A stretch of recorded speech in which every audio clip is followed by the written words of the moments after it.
The silence in a house can be a heavy thing, can it?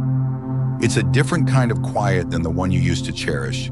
It's not the peaceful quiet of a sleeping home, filled with the gentle breathing of loved ones. This is the other kind, the hollow kind, the kind that echoes with the ghosts of laughter and conversations from long ago. You might be sitting in your favorite chair, a cup of tea growing cold in your hands. You look across the room to the empty seat opposite you, the one that used to belong to your partner. Or you glance at the telephone, a device that once rang with the voices of friends planning a card game, a lunch date, a simple chat. Now, it mostly stays silent. You scroll through old photographs and a bittersweet ache settles in your chest. There's Margaret with her infectious laugh, gone 5 years now. There's David, your best man, who always knew how to fix anything. You were the last one to speak at his funeral. One by one, the faces in the photos have become memories, and you start to feel like a memory yourself. The last one left, the keeper of stories that no one else remembers. It is a profound and often unspoken loneliness. This chapter of life after 70, after 80, when your social circle, once a vibrant constellation, has faded star by star. It's not something you complain about. To whom would you complain? The feeling is there, a constant, quiet companion. The world, it seems, just keeps spinning, getting faster and louder, and you feel invisible. If this sounds familiar, if you have ever felt that deep, quiet ache of being the last one standing, I want you to know you are not invisible, and you are not alone in feeling this way. What you are feeling is not a failure. It is the natural human response to a life fully lived, a life woven with connections that, by the laws of time, have begun to unravel. But here is a truth I want to share with you today, a truth that might feel distant right now, but is as real as the chair you are sitting in. This is not just an ending. It can also be a beginning. Your life is not over because the cast of characters has changed. The story is still being written, and the main character is you. Today, we are not going to talk about superficial fixes. We are not going to pretend that a new hobby will magically erase decades of shared history. Instead, we are going to explore 5 real, heartfelt guides to rediscovering happiness, meaning, and a profound sense of peace when you are navigating life on your own. This is a journey back to the most important person you'll ever know, yourself. So please stay with me. Let's walk this path together. Guide number 1, become your own best friend again. Think back to when you were a child. You could spend hours lost in your own world, perfectly content with your own imagination. You were your own playmate, your own confidant. Over the decades, we learned to outsource our happiness. We find it in a spouse, in our children, in our friends, in our careers. And that is a beautiful, wonderful thing. But in the process, we sometimes forget how to be good company for ourselves. Now is the time to reintroduce yourself to that person. I knew a man named Arthur. He was 82, a widower of 10 years. His friends were all gone. His children lived in different countries. His days were long and silent. He told me he felt like a warden in a museum of his own life. One day, out of sheer boredom and loneliness, he pulled out an old photo album. He saw a picture of himself as a young man of 20, grinning, full of life, standing by his first car. And he started talking to him. He said, "Well, look at you. You thought you had it all figured out, didn't you? You had no idea what was coming. The love, the loss, the joy, the absolute chaos." And he began to tell that young man the whole story. He walked through the house, pointing out objects and sharing their history with his younger self. The dent in the wall from when his son was learning to ride a tricycle. The worn spot on the rug where his wife always stood to look out the window. He wasn't going mad. He was reconnecting. He was treating his own life, his own memories with the respect and curiosity you would offer a dear friend. So how do you do this? Start small. Make a date with yourself. It sounds silly, but try it. Set the table for one, but use the good china. Put on the music you loved when you were a teenager. Watch that old black and white movie no one else ever wanted to watch with you. Start a conversation with your past. Write down a memory, not for anyone else to read, just for you. What did it feel like to have your first kiss? What was the proudest moment of your career? What was the silliest argument you ever had with your best friend? In retrieving these stories, you are not just reminiscing. You are reminding yourself of the rich, complex, fascinating person you have always been. You are validating your own journey. The goal is to transform solitude, which feels like a lack, into solitude that feels like a rich, full presence. Your own. Guide number 2, become the curator of your world. When we share our lives with others, our homes become a compromise, a beautiful blended tapestry of everyone's tastes and needs. But now your space is entirely your own. This is a powerful opportunity.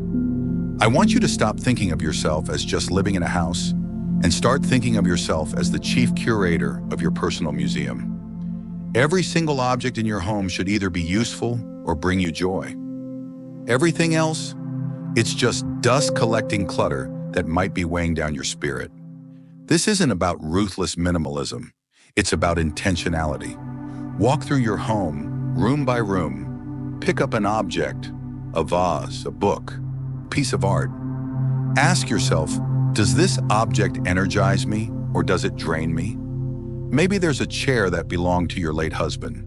You keep it out of love, but every time you look at it, your heart sinks with grief.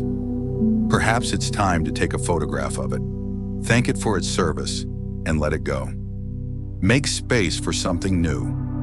A comfortable reading chair for yourself, perhaps, with a bright, cheerful cushion. On the other hand, maybe there's a box of your mother's old recipes tucked away in a dusty attic. Bring it out, frame one of them, and hang it in your kitchen. Let it be a joyful reminder of love and nourishment, not a forgotten relic. Fill your home with life. A small, easy-to-care-for plant can transform a room. The simple act of watering it each morning is a ritual of nurturing. Let sunlight pour in. Open the windows and let the air circulate. Your environment has a profound impact on your mood. You now have complete control to craft an environment that soothes, inspires, and comforts you. A woman named Evelyn, after her last close friend passed away, felt her small apartment was closing in on her. It was filled with memories, yes, but they felt heavy. So she started her curation project. She packed away the sorrowful mementos, and she decided to fill one wall with only things that made her laugh. A funny postcard from a trip in the 60s, a silly drawing her grandchild made, a cartoon she clipped from a newspaper years ago. She called it her wall of smiles, and every morning, it was the first thing she looked at. Your home is your sanctuary. Make it a place that reflects not just who you were, but who you are choosing to be today. What is one object in your home that tells a story of joy? I would genuinely love for you to share it in the comments below. Let's fill this digital space with our collective history and happy memories. Guide number 3, master the art of quiet observation. One of the biggest anxieties of being alone is feeling disconnected from the flow of life. You see families laughing in the park, couples holding hands, groups of people chatting outside a cafe, and you feel like you're watching a movie from behind a glass wall. This guide is about stepping through that glass wall, not by forcing conversation, but by changing your role from a lonely outsider to a quiet, engaged observer. Think of yourself as an anthropologist or a poet, studying the beautiful, messy, wonderful human condition. Find a comfortable bench in a park, a library, or a town square. Don't bring a book. Don't look at your phone. Just watch and listen. Notice the little things. The way a young mother instinctively adjusts her child's hat. The frustrated but fond sigh of a man waiting for his wife who is taking too long in a shop. The delightful, uninhibited dance of a toddler chasing a pigeon. The serious, concentrated expressions on the faces of two old men playing chess. These are not grand events. They are the tiny, intricate threads that make up the fabric of life. By paying close attention, you are no longer separate from it. You are bearing witness to it. You are participating in it in a quiet, mindful way. You'll start to see that life isn't just happening over there.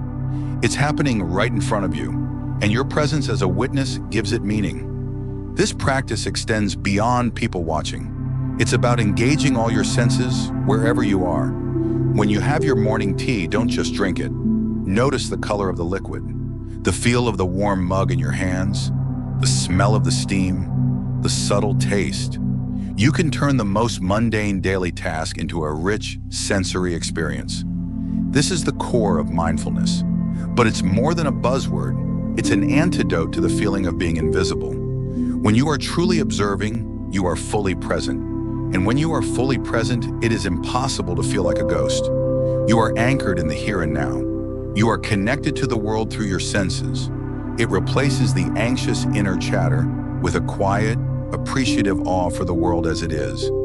It costs nothing, and it is a skill that grows richer with practice. Guide number 4, build small, low-pressure bridges. The phrase, make new friends, can sound utterly exhausting after 70. The idea of building a deep, trusting friendship from scratch can feel like a mountain too high to climb. So let's forget about that for a moment. Let's not aim for a new best friend. Let's aim for something much smaller, much more manageable, micro-connections. These are the small, pleasant, recurring interactions with people in your community. They are the bridges that connect your private island to the mainland. They are not deep, but they are vital. Who are these people? The mail carrier, the librarian, the barista at your local coffee shop, the cashier at the grocery store, the person who walks their dog past your house at the same time every day. The goal here is not to tell them your life story. It's simply to be seen and to see them in return. Move from an anonymous transaction to a moment of human recognition. It starts with a simple formula: a genuine smile, eye contact, and a name. If your barista has a name tag that says Chloe, don't just say, "I'll have a coffee." Say, "Good morning, Chloe. I'll have a coffee, please." And when she gives it to you, say, "Thank you, Chloe. Have a good day." I promise you, this small act changes everything. You are no longer just another customer. You are a person who saw her as a person. Do this a few times and a small bridge is built. Soon, Chloe might say, "The usual today?" And just like that, you are part of the fabric of her day, and she is part of yours.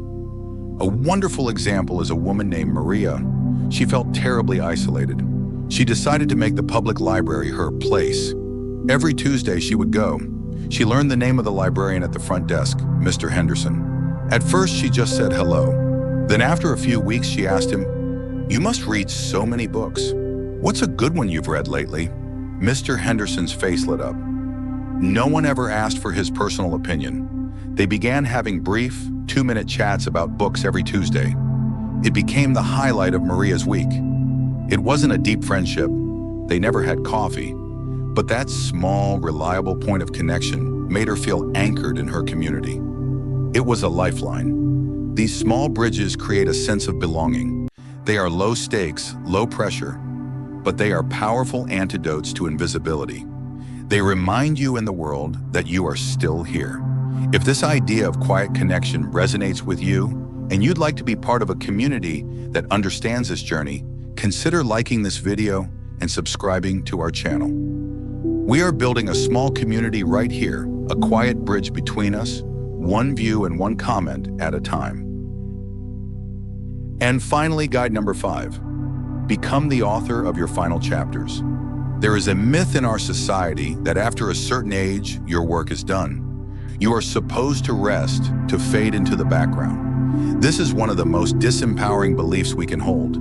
A life without purpose can feel like a life without meaning. I want to invite you to reject that myth. You are not at the epilogue. You are simply starting a new volume of your life story, and you are the author. You get to decide what these chapters are about. This is about finding your new why.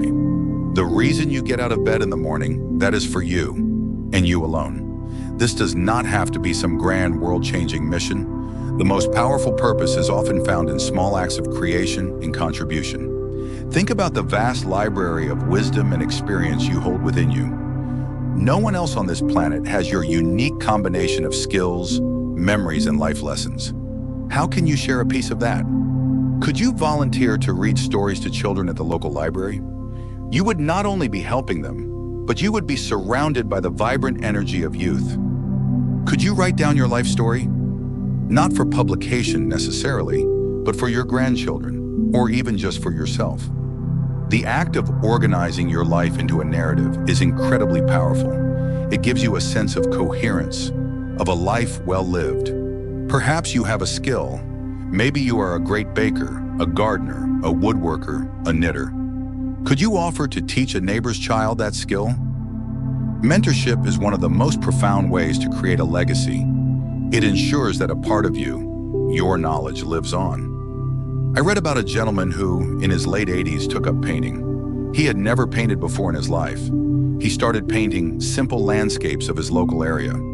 He wasn't a master, but he found immense joy in the act of creation. He said, "For the first time in years, I'm not just looking back at what I've done. I'm looking forward to what I will create tomorrow."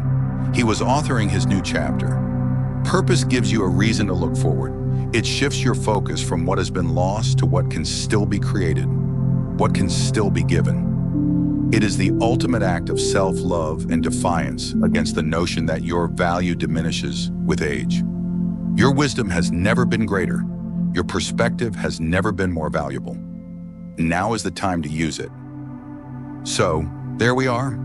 5 guides for a journey to befriend yourself again, to become the curator of your world, to master the art of quiet observation, to build small, low-pressure bridges, and to become the author of your final chapters. Living alone after 70, when friends and partners are gone, is not an easy path. Let us not pretend that it is. There will still be days when the silence feels heavy. There will be moments of deep, heart-wrenching nostalgia. That is part of the human experience, a testament to the love that filled your life. But it does not have to be the entire experience. Happiness in this chapter isn't about recapturing the past. It's about discovering a new kind of contentment, a quiet, resilient, and deeply personal peace.